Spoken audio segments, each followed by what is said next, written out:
সুপ্রিয় শিক্ষার্থীবৃন্দ, আশা করি তোমরা সব ভালো আছো। আজকের করোনা পরিস্থিতির কারণে আমাদের সারা বিশ্বের শিক্ষা ব্যবস্থা সহ অন্যান্য সব কিছুই অচল অবস্থার সৃষ্টি হয়েছে। আমাদের শিক্ষাক্ষেত্রে অনেক ক্ষতি হয়ে যাচ্ছে। এই ক্ষতিটাকে পুষিয়ে নেওয়ার জন্য আজকে আমরা ধামুরহাট অনলাইন স্কুলের পক্ষ থেকে অনেক ত্যাগ করে, অনেক কষ্ট স্বীকার করে আমরা আজকের এই শ্রেণী পাঠ কার্যক্রমের চালিয়ে যাচ্ছি। তো সুপ্রিয় শিক্ষার্থীরা, আজকে তোমরা যদি এই পাঠকে আন্তরিকভাবে গ্রহণ করো এবং এর চর্চা করো, আশা করি তোমাদের ক্ষতি অনেকটা পুষিয়ে উঠতে তোমরা সক্ষম হবে। কারণ যে কোনো পরিস্থিতিতেই হোক তোমাদেরকে আগামী পরীক্ষায় ফেস করতে হবে এবং তোমাদেরকে পাবলিক পরীক্ষায় যাদের জন্য প্রযোজ্য তাদেরকে অবতীর্ণ হতে হবে। সুতরাং তোমরা আমাদের এই ক্লাসগুলোকে খুবই আন্তরিকতার সাথে গ্রহণ করবে, এটাই আমি আশা করি। আমি আজকে তোমাদের অষ্টম শ্রেণীর চতুর্থ অধ্যায়ের উদ্ভিদের বংশবৃদ্ধি এই বিষয়টার উপরে আমি আলোচনা করব, পাঠ উপস্থাপন করব। আজকের এই পাঠ উপস্থাপনায় আমি আছি মোহাম্মদ আব্দুর রহমান, প্রধান শিক্ষক, ধামুরহাট সোফিয়া পাইলট উচ্চ বিদ্যালয়। তো আশা করি তোমরা সবাই খাতা কলম নিয়ে বসে আছো এবং গুরুত্বপূর্ণ পাঠগুলোকে নোট করতে ভুলবে না কিন্তু। তো আজকে যে বিষয়টা নিয়ে আমরা কথা বলবো সেটা হলো উদ্ভিদে বংশবৃদ্ধি। আমরা জানি যে বংশবৃদ্ধি যে কোনো জীবের জন্যই এটা একটা গুরুত্বপূর্ণ প্রক্রিয়া।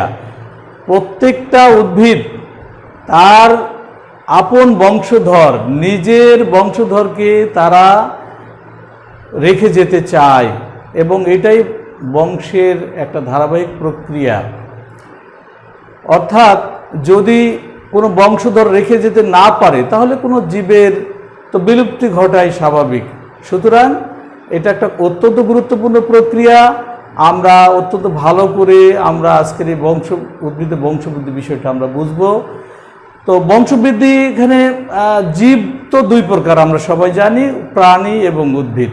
প্রাণীরও বংশবৃদ্ধি আছে, যেমন আমাদের মানুষ মরে যাচ্ছে, পরবর্তীতে তাদের সন্তানাদি রেখে যাচ্ছে, নাতি নাতনি রেখে যাচ্ছে, এটাই হলো তার বংশ বিস্তার বা কি বলবো আমরা বংশবৃদ্ধি। তো যাই হোক, আজকে আমরা প্রাণীর বংশবৃদ্ধিতে যাব না। আজকে আমাদের পাঠ হবে যে উদ্ভিদে বংশবৃদ্ধি, অষ্টম বিজ্ঞান অধ্যায়ের চতুর্থ অধ্যায়ের উদ্ভিদে বংশবৃদ্ধি, ইংলিশে বলা হয় রিপ্রোডাকশন অফ প্ল্যান্ট। তা আমরা এই উদ্ভিদের বংশবৃদ্ধি সম্পর্কে আজকে আমরা ভালো মতো জানার চেষ্টা করব।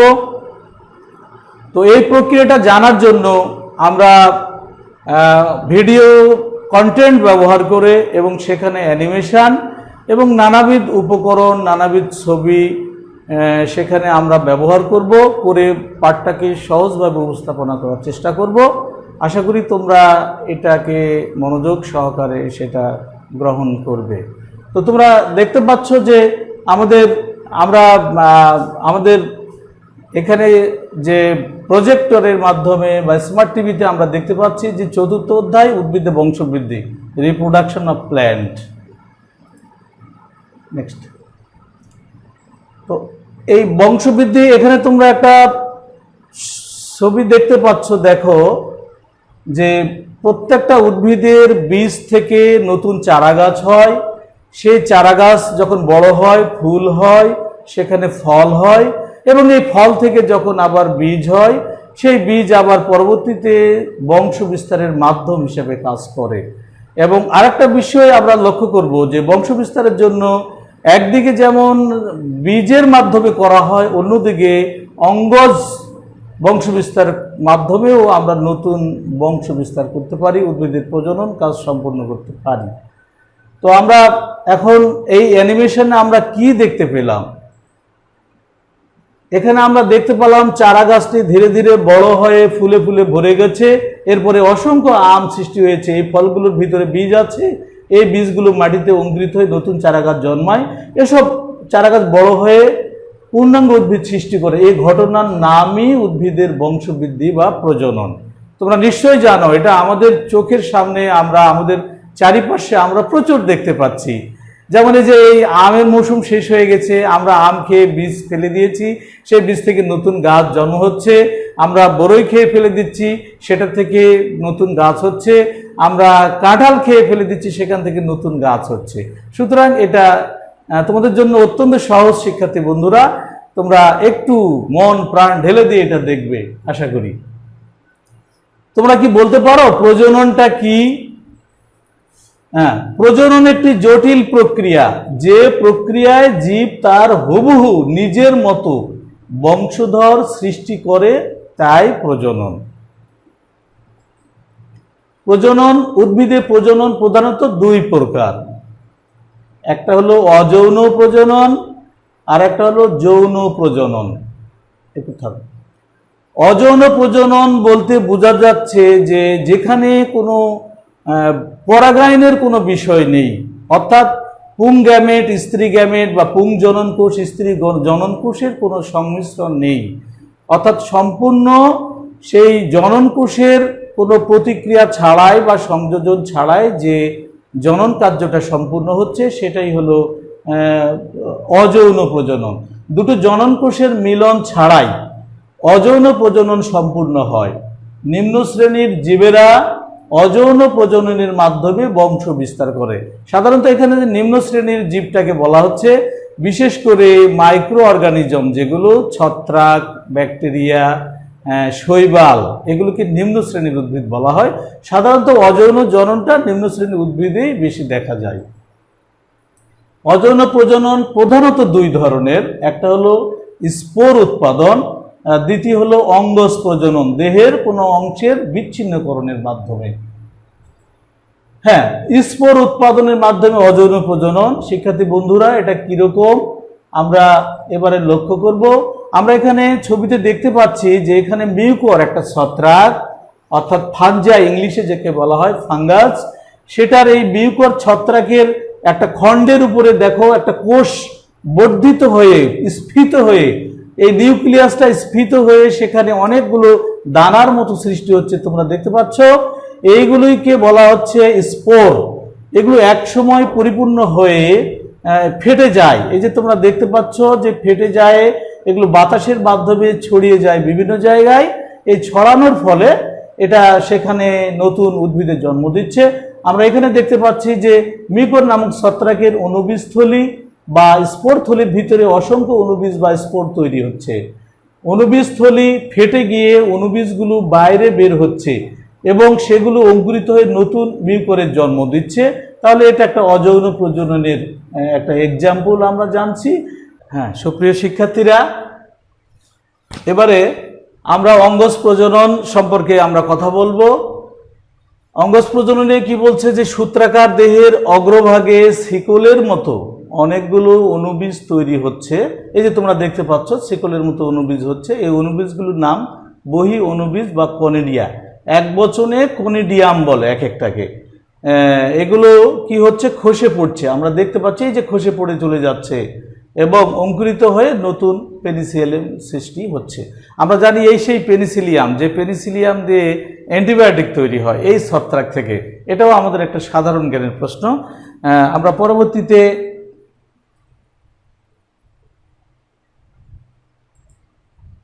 হ্যাঁ, অঙ্গজ প্রজনন দুই প্রকার। একটা হলো প্রাকৃতিক অঙ্গজ প্রজনন, পরেরটা হলো কৃত্রিম অঙ্গজ প্রজনন। প্রাকৃতিক অঙ্গজ প্রজনন বলতে যেটা প্রকৃতিগত বা স্বতঃস্ফূর্তভাবে ঘটে, কোনোরকম মানুষের হস্তক্ষেপ ছাড়াই যে প্রজননটা সংঘটিত হয়। আর কৃত্রিম অঙ্গজ প্রজনন বলতে বোঝাচ্ছে যে যেখানে মানুষের হস্তক্ষেপে একটা কারিগরি জ্ঞান সম্পন্ন হতে হয়, কিছু যন্ত্রপাতির সাহায্যে যখন কৃত্রিমভাবে যে প্রজননটা বংশবিস্তার করা হয়, সেটাকে কৃত্রিম অঙ্গজ প্রজনন বলা হচ্ছে। আমরা বিস্তারিত আলোচনায় আসব।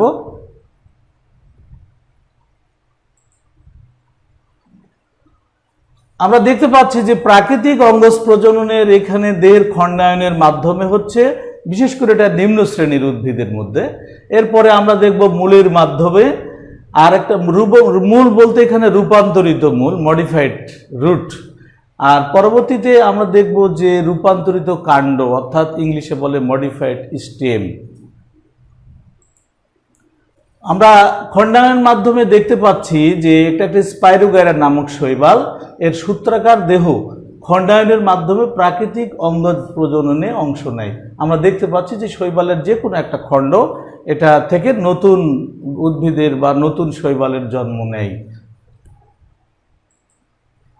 এরপরে আমরা দেখতে পাচ্ছি যে মূলের মাধ্যমে, যেটা মিষ্টি আলু একটা খাদ্য সঞ্চয়কারী, অর্থাৎ খাদ্য সঞ্চয় করে সে স্ফীত হয়ে উঠছে, এবং এটাই পরবর্তীতে একে বলা হচ্ছে কন্দাল মূল।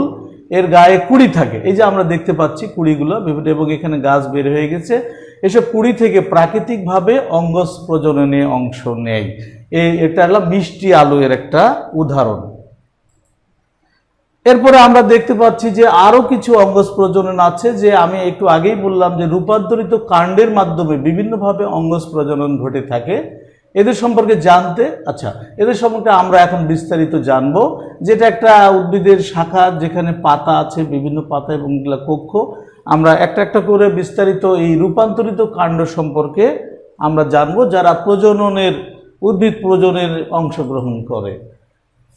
আমরা প্রথমে দেখতে পাচ্ছি যে এটা একটা কন্দ। তোমরা সবাই চিনো যেটা পেঁয়াজ রসুনের গোড়ায়, যেটা আমরা পেঁয়াজ রসুন যেটা ভক্ষণযোগ্য অংশ, সেটাই কিন্তু কন্দ। এবং এটা একটা পেঁয়াজের গোড়ার দিকের অতি ক্ষুদ্র শক্ত অংশটি রূপান্তরিত কাণ্ড। এটা একটা one kind of modified stem. তোমরা কাণ্ড তো স্বাভাবিকভাবে চিনো যে কাণ্ড গাছের উপরের অংশ, কিন্তু এর বাহ্যিক চেহারা বা বৈশিষ্ট্য দেখে আমরা কিন্তু একটু সন্দেহের মধ্যে পড়ে যাব যে এটা কি করে কাণ্ড হতে পারে। কিন্তু এটাও একটা রূপান্তরিত কাণ্ড, মডিফাইড স্টেম। এর গোড়ার দিকে অতি ক্ষুদ্র অংশটি হলো রূপান্তরিত কাণ্ড। দ্যাট মিনস এই জায়গাটা রূপান্তরিত কাণ্ড। একে কন্দ বলে। কন্দের কক্ষ মুকুল এবং শীর্ষ মুকুল থেকে নতুন উদ্ভিদের জন্ম নেয়। আমরা দেখতে পাচ্ছি যে শীর্ষ মুকুল আর এই যে কক্ষ মুকুল, এগুলো থেকে নতুন উদ্ভিদের জন্ম নিচ্ছে। এটা একটা কন্দ। তাহলে উদাহরণ আমরা কি বুঝলাম, যে পেঁয়াজ এবং রসুন। এর ছাড়া আরো আছে, রজনীগন্ধার আমরা জানি, সেটাও। নেক্সট আমরা দেখতে পাচ্ছি যে এই যে আমরা যে আলুটা আমরা সবজি হিসেবে খাই, এটা একটা রূপান্তরিত কাণ্ড। আসলে আগেই তো বললাম যে এটা মডিফাইড স্টেম। তোমরা দেখতে পাচ্ছ যে কাণ্ডের যে বৈশিষ্ট্য, যেখান থেকে কক্ষ মুকুল শীর্ষ মুকুল ওঠে, যে আমরা দেখতে পাচ্ছি যে চোখগুলো থেকে নতুন এখানে কাণ্ড সৃষ্টি হচ্ছে, কুড়ি বের হচ্ছে, এবং এগুলোই পরবর্তীতে দেখো বড় বড় গাছের সৃষ্টি হচ্ছে। আর পক্ষান্তরে এই যে মূল কিন্তু গোড়া থেকে বের হয়ে যাচ্ছে, সেটাও তোমরা দেখতে পাচ্ছ। গোলালো ভূনিম্নস্থ রূপান্তরিত কাণ্ড, এটি খাদ্য সঞ্চয় করে স্ফীত হয়েছে, একে টিউবার বলে। এর গায়ের স্থানে কিছু গর্ত দেখা যাচ্ছে, এগুলোকে চোখ বলে। চোখের মাঝে যে কুড়ি দেখা যাচ্ছে, সেগুলি বৃদ্ধি পেয়ে একটা স্বাধীন উদ্ভিদের জন্ম দেয়। তাহলে একটা টিউবার। তোমরা কিন্তু নৈর্ব্যক্তিক প্রশ্ন বা জ্ঞানমূলক প্রশ্নের জন্য এগুলো খুব ভেরি ইম্পর্টেন্ট। আমরা নেক্সট যাব যে পরবর্তীতে স্টোলন। স্টোলন দেখতে পাচ্ছ তোমরা, এখানে কচু গাছের লতি বের হয়ে গেছে। এই যে বাজারে এর জন্য কচু লতি একটা সবজি, আমরা জানি, সেখানে বাজারজাতকরণের জন্য প্রস্তুত করছে। তাহলে এটা হলো স্টোলন, মানে জীববিজ্ঞানের ভাষায় স্টোলন। তাহলে এটি কচু গাছের লতি, যা স্টোলন নামে পরিচিত। এ এক প্রকার রূপান্তরিত কাণ্ড। কচুর প্রাকৃতিক অঙ্গজ প্রজনন ঘটে, যেমন কচু এবং পুদিনা। তোমরা জানো যে এই শাখাগুলো সামনে গিয়ে এখানে আবার নতুন কচু গাছের জন্ম দেবে। সুতরাং এভাবে কচু গাছের অঙ্গজ প্রজনন সম্পূর্ণ হয়। এরপরে এইটা তোমরা দেখতে পাচ্ছ যে রাইজোম, এটা একটা অন কাইন্ড অফ রূপান্তরিত কাণ্ড। এবং কাণ্ডের বৈশিষ্ট্য তো আমি আগেই বলে এসেছি যে এগুলো যে এখানে কক্ষ মুকুল শীর্ষ মুকুল আছে, যেখান থেকে নতুন গাছ জন্ম নিচ্ছে। এই আদা এক প্রকার ভূনিম্নস্থ, তাহলে রূপান্তরিত কাণ্ড, একে রাইজোম বলে। এটি খাদ্য সঞ্চয় করে স্ফীত হয়েছে। এটা যে স্ফীত হয়েছে খাদ্য সঞ্চয় করে। এর পর্বসন্ধিগুলোর স্থলপত্রের কক্ষে যে কক্ষ মুকুলগুলো দেখা যাচ্ছে, সেগুলোই বৃদ্ধি পেয়ে একটি স্বাধীন নতুন উদ্ভিদের জন্ম দেয়। আমরা দেখতে পাচ্ছি যে এই যে স্থলপত্রে বিভিন্ন জায়গা থেকে নতুন গাছের জন্ম হচ্ছে। সুতরাং এটা এক প্রকার ভূনিম্নস্থ রূপান্তরিত কাণ্ড এবং সেটা অঙ্গজ প্রজনন। এখানে কিন্তু শিক্ষার্থী বন্ধুরা তোমরা কিন্তু দেখতে পাচ্ছ যে কোনো প্রকার পুংজনন কোষ এবং স্ত্রী জনন কোষের মিলনের কোনো সুযোগ নাই। সুতরাং নিছক একটা গাছের যে কোনো অঙ্গ যখন নতুন উদ্ভিদের জন্ম দেয়, অনুরূপ উদ্ভিদের জন্ম দেয়, তখন সেটাকে অঙ্গজ বংশবিস্তার বলা হচ্ছে। আচ্ছা, নেক্সট আমরা আসবো বুলবিল। হ্যাঁ, বুলবিল শিক্ষার্থী বন্ধুরা তোমরা এরকম আমাদের গ্রামের বাড়ির আশপাশে বাগানে দেখতে পাও পান পাতার মতো পাতা, গাছের লতানো উদ্ভিদ এবং পাতার কক্ষে একটা বিশেষ অঙ্গ রূপান্তরিত হয়ে সেখানে একটা গোল আলুর মতো হচ্ছে। এর উদাহরণ হলো চুপড়ি আলু। পত্রকক্ষে অবস্থিত স্ফীত পিণ্ডাকৃতি অংশটির নাম বুলবিল। এই অংশটির নাম বুলবিল। উদ্ভিদের কক্ষমুকুল রূপান্তরিত হয়ে এটি সৃষ্টি হয়েছে। বুলবিল মাতৃ উদ্ভিদ হতে খসে মাটিতে পড়ে এবং অঙ্কুরিত হয়ে নতুন উদ্ভিদের জন্ম দেয়। তাহলে বুলবিলের সাহায্যে চুপড়ি আলু উদাহরণ, এটার সাহায্যে বংশবিস্তার সম্পূর্ণ হচ্ছে। পরবর্তীতে আমরা যাব পর্ণকাণ্ড বা ফাইলোক্লেড। এটা দেখতেই পাচ্ছ তোমরা যে আমাদের পরিমনসা বা সাম্প্রতিক আমরা জানি একটা ফল যেটা ড্রাগন ফলে আমরা দেখতে পাচ্ছি যে এই জাতীয় এটা পানি সংরক্ষণ এবং পরিমিত মাত্রায় খরচ এবং অপচয় রোধের জন্য মরু উদ্ভিদের পাতা ছোট হয় এবং কাঁটায় পরিণত হয়। কাণ্ড পানি সংরক্ষণের জন্য রসালো হয়, পাতার মধ্যে চ্যাপ্টা ও সবুজ হয়, নিজেই পাতার কাজ করে, যেমন ফণিমনসা। অর্থাৎ এগুলো একটা করে পাতার মতো কাজ করে, পানি জমা রাখে। পানির সংকটে বিশেষ করে মরুভূমিতে এই উদ্ভিদ বেশি দেখা যায়। আমাদের দেশেও আমরা যে সমস্ত ক্যাকটাস জাতীয় উদ্ভিদগুলো আমরা অনেক সময় ঘরে শোভাবর্ধনের জন্য করি, সেগুলো হলো এই পর্ণকাণ্ড বা ফাইলোক্লেডের উদাহরণ। এগুলো থেকে একটা করে যদি আমরা বিচ্ছিন্ন করে মাটিতে লাগাই, সেখান থেকে নতুন উদ্ভিদের জন্ম নেবে। নেক্সট আমরা দেখব যে পাতার মাধ্যমে কিভাবে বংশবিস্তার করা হয়। তোমরা নিশ্চয়ই জানো যে পাথরকুচির পাতার, এই যে তোমরা দেখতে পাচ্ছ পাথরকুচি পাতার কক্ষে নতুন নতুন কুড়ি সৃষ্টি হয়েছে। এই কুড়িগুলো যদি আমরা মাটিতে লাগিয়ে দেই তাহলে সেখান থেকে নতুন গাছ জন্ম নেবে। পাথরকুচি পাতার কিনারায় যে পত্রমুকুল দেখা যাচ্ছে সেগুলো প্রাকৃতিক অঙ্গজ প্রজননে অংশ নেয়। শিক্ষার্থী বন্ধুরা, তাহলে অঙ্গজ প্রজননের আরেকটা আমরা বুঝলাম, যে পাতার মাধ্যমে উদ্ভিদের বংশবিস্তার। নেক্সট আমরা আরেকটা দেখব অফসেট। এখানে অফসেট তোমরা সহজভাবেই বুঝতে পারছো যে এটা একটা কচুরিপানা। কচুরিপানা পুকুরের মধ্যে থাকে এবং আরও কিছু প্রজাতি আছে যেমন টোপাপানা, ক্ষুদিপানা, এগুলো আমরা পুকুরে দেখি। এগুলো কচুরিপানা রূপান্তরিত কাণ্ডকে অফসেট বলে। এগুলোকে রূপান্তরিত যে কাণ্ড, এখান থেকে যে দেখা যাচ্ছে যে কোনো পুকুরে যদি দু চারটা থাকে তাহলে সেখান থেকে পুরা পুকুর শেষ হয়ে যায়, ভরে যায়।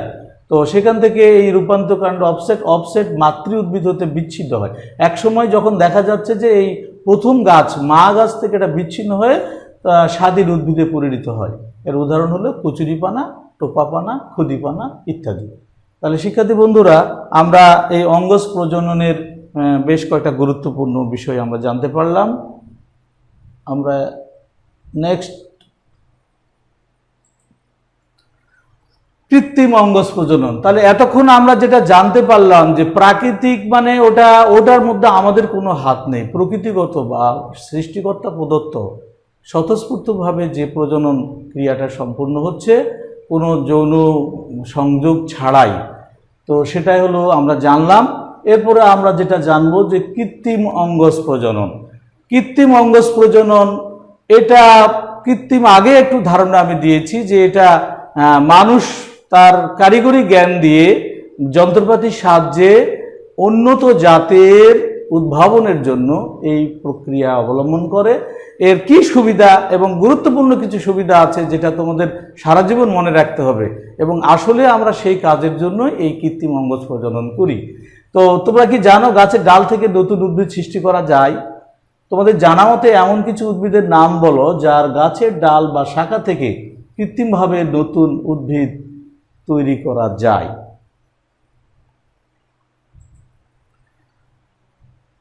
তোমরা এখানে দেখতে পাচ্ছ যে গাছের ডাল বা শাখা থেকে কৃত্রিমভাবে নতুন চারা গাছ উৎপন্ন করাকে কৃত্রিম অঙ্গজ প্রজনন বলে। এটা কিন্তু সংজ্ঞাগুলো জ্ঞানমূলক প্রশ্নের জন্য ভালো, এটা খুব ভালো মতো তোমরা এটা আয়ত্ত করবে। আমরা এখানে দেখতে পাচ্ছি যে আম, কমলা, লেবু, পেয়ারা, এরপরে পেঁয়াজ, এখানে কলা, গোলাপ, আনারস এবং আমরা আঙ্গুর দেখতে পাচ্ছি যে এগুলোতে সব কৃত্রিম অঙ্গজ প্রজনন করানো হয়। আচ্ছা, আমরা কৃত্রিম অঙ্গজ প্রজননের কিছু বৈশিষ্ট্য এবারে আমরা জানব। আগে আমরা লেখাগুলো পড়ি যে কলমের মাধ্যমে যে দুটি উদ্ভিদের কলম করা হয় সে দুটি উদ্ভিদের সবচেয়ে উন্নত বৈশিষ্ট্যগুলো পাওয়া যায়। একই জাতীয় দুটি ভিন্ন গাছের উন্নত বৈশিষ্ট্যগুলো একটি উদ্ভিদে পাওয়া যায়। বীজ ছাড়া ফল পাওয়ার জন্য কলম করা হয়। স্বাভাবিকভাবে উৎপন্ন উদ্ভিদের তুলনায় কলমের মাধ্যমে উৎপন্ন উদ্ভিদে ফুল এবং ফল তাড়াতাড়ি হয়। আমি আরও কিছু সংযোগ করতে চাই যে আমরা কেন কলম করি। আমরা চাঁপাই নবাবগঞ্জে একটা খুব ভালো একটা আম খেয়ে তার বিচি যদি লাগাই আমরা সেই আম পাই না কেন? আসলে বিচি থেকে বা বীজ থেকে যৌন প্রজননের মাধ্যমে যে বীজ থেকে যে আমরা নতুন চারাগাছ তৈরি করব, সেই গাছে যে ফল হবে সেই ফলটা কিন্তু হুবহু মা গাছের সমান বৈশিষ্ট্য হবে না। এই জন্যই তার ডাল থেকে আমরা কৃত্রিমভাবে সেই বংশবিস্তার আমরা করে আমরা একেবারেই সব রকম গুণগুলো এর মধ্যে সমাবেশ ঘটে কৃত্রিম বংশবিস্তারের মধ্যে। সুতরাং শিক্ষার্থী বন্ধুরা, আমরা সেই কারণেই আমরা একেবারে হবু তার পূর্বপুরুষ পূর্ব মা গাছ, যেটা আমরা মাতৃগাছ বলি, এই মাতৃগাছের গুণাগুণ পাওয়ার জন্যেই আমরা কিন্তু এই কলম করে থাকি এবং সফলভাবে হচ্ছে। এবং এটা আরও দিন দিন আরও অনেক নতুন নতুন আবিষ্কার হচ্ছে, আমরা হয়তো আরও কিছু জানতে পারবো আগামীতে। যেমন একসময় শিক্ষার্থী বন্ধুরা তোমরা দেখেছো কিনা জানি না, আমরা দেখেছি যে একটা গাছের ভালো গাছের কলম করতে গেলে ওই গাছের মধ্যে জোড়া লাগিয়ে সেখানে হাঁড়ি বা টবের মধ্যে গাছ রেখে সেখানে পানি সিঞ্চন করতে হয়। যেহেতু গাছের মধ্যে থাকে 2-3 মাস সেখানে থাকতে হয়, অনেক সময় দেখা যায় যে যখন কাটার উপযুক্ত হয় তার আগে ওটা কে বা কাহারা চুরি করে নিয়ে গেছে। তো সুতরাং এখন কিন্তু সেটা নাই। এখন আমরা সেই গাছের ডাল, অর্থাৎ আমরা যদি চাঁপাইনবাবগঞ্জের একটা গাছের ডাল সংগ্রহ করতে পারি তাহলে আমার বাড়িতে বা আমার টবে বা আমার বাগানে সেটাকে ডাল আমরা জোড়া লেগে সেখান থেকে আমরা কলম করতে পারি এবং সেই গাছের গুণাগুণ সম্পন্ন ফল আমরা পেতে পারি। তো এটা তোমাদের কাছে আশা করি পরিষ্কার হয়ে গেছে। এবং আরেকটা সুবিধা এখানে তোমরা জানো যে দেখো দিকে আমরা কলমের গাছ যখন লাগাই আমরা 1 বছরের মধ্যে আমরা ফল পেতে শুরু করি, 2 বছর তো আরো বেশি পাই। তো সুতরাং তাড়াতাড়ি গাছে ফল আসে এবং হুবহু ওই গুণসম্পন্ন ফল সেখানে আসে। তো আমরা এরপরে দেখতে পাচ্ছি যে যেসব উদ্ভিদের বীজ থেকে উৎপাদিত উদ্ভিদের ফলন মাতৃ উদ্ভিদের তুলনায় অনুন্নত পরিমাণে কম হয়, সাধারণত সেসব উদ্ভিদে কৃত্রিম প্রজননের মাধ্যমে মাতৃ উদ্ভিদের বৈশিষ্ট্য সংরক্ষণ করা হয়। কলা, আনারস, কমলা, আঙ্গুর, গোলাপ ইত্যাদি। বিশেষ করে আমরা জানি কলার মধ্যে বীজ ছাড়া এটা একটা টিস্যু কালচার পদ্ধতি বর্তমানে প্রচলিত আছে, অনেক ফসলের ক্ষেত্রে এটাকে ব্যবহার করা হচ্ছে। তো আশা করি তোমরা কৃত্রিম অঙ্গজ প্রজননের যে সুবিধাগুলো সেটা তোমরা জানতে পারলে। তো আমরা পরবর্তীতে যাব। আমরা কৃত্রিম অঙ্গজ প্রজনন সম্পর্কে এখন আমরা জানব যে কলম, এই গাছের শাখা বা ডাল থেকে ধারাবাহিক পদ্ধতিতে কলম করা হয়। এসব আমরা কলমের কয়েকটা ধাপ আমরা এখানে দেখার চেষ্টা করব। শিক্ষার্থী বন্ধুরা, তোমরা এখানে ভিডিওতে দেখতে পাচ্ছ যে একটা গাছের মধ্যে শাখা, একটা উপযুক্ত শাখা, কচি এবং তরতাজা একটা ডাল নির্বাচন করি এবং এর উপযুক্ত স্থানে বাকল কাটবো। এখানে তোমরা দেখতে পাচ্ছ যে ছবিতে কিভাবে গোল করে চারিপাশ থেকে বাকলটা তুলে নিচ্ছে এবং এরপরে সেই জায়গাটা একটু সামান্য চেঁচে নিচ্ছে। চেঁচে নেওয়ার পরে এখানে এখন পেস্ট লাগানো হচ্ছে, অর্থাৎ গোবর মাটি সহ একটা কাই তৈরি করে সেটাকে ওখানে লাগানোর পরে এবং সেই স্থানটিকে পলিথিন বা সেলোফোন ব্যাগ দিয়ে সেখানে মুড়িয়ে এবং দুই মাথাটা বেঁধে দেওয়া হচ্ছে।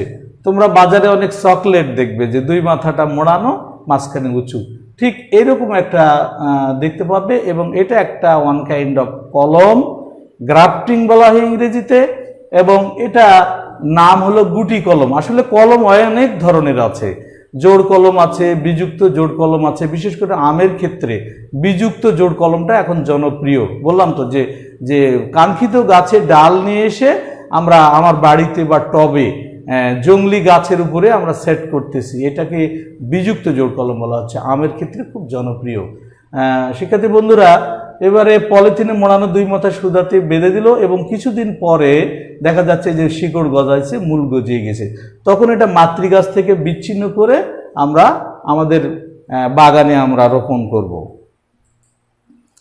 আচ্ছা, এরপরে আরেকটা কলম হলো কাটিং। আমরা দেখতে পাচ্ছ কাটিং মানে একটা গাছের ডাল কেটে সেটা সরাসরি মাটিতে লাগানো। আমরা জানি যে আমাদের সজনা গাছ, আমরা সজনা পাড়ার পরে কিছু ডাল কেটে আমরা নতুনভাবে লাগাই।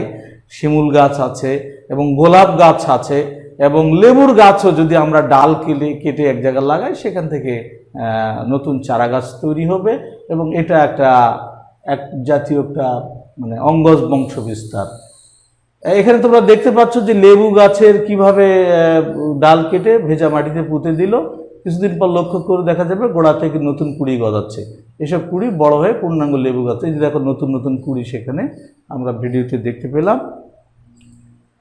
আচ্ছা, আমরা এরপরে নেক্সট দেখতে পাচ্ছি এখানে একটা মূল্যায়ন আছে।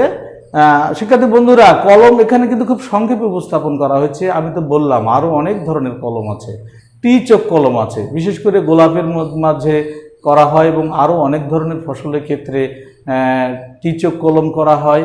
তারপরে এটা আমরা জানি দাবা কলম আছে, অর্থাৎ লেবু বা এগুলো গাছে যদি মাটিতে চাপায় রেখে যদি তুমি মাটি চাপা দিয়ে রাখো সংযোগ অবস্থায়, তাহলে সেভাবে শিকড় গজাবে, পরে এটা মাতৃগাছ থেকে বিচ্ছিন্ন করে আমরা এটাকে লাগাইতে পারবো।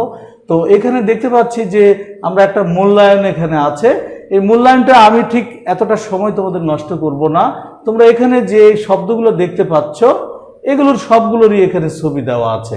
আমরা যদি এটা যেমন রাইজম কোনটাতে কোথায় বসালে ওটা শূন্যস্থান পূরণ হবে, সেটা যদি ভুলভাবে দেই তাহলে সে আবার জায়গা মতো ফিরে আসবে।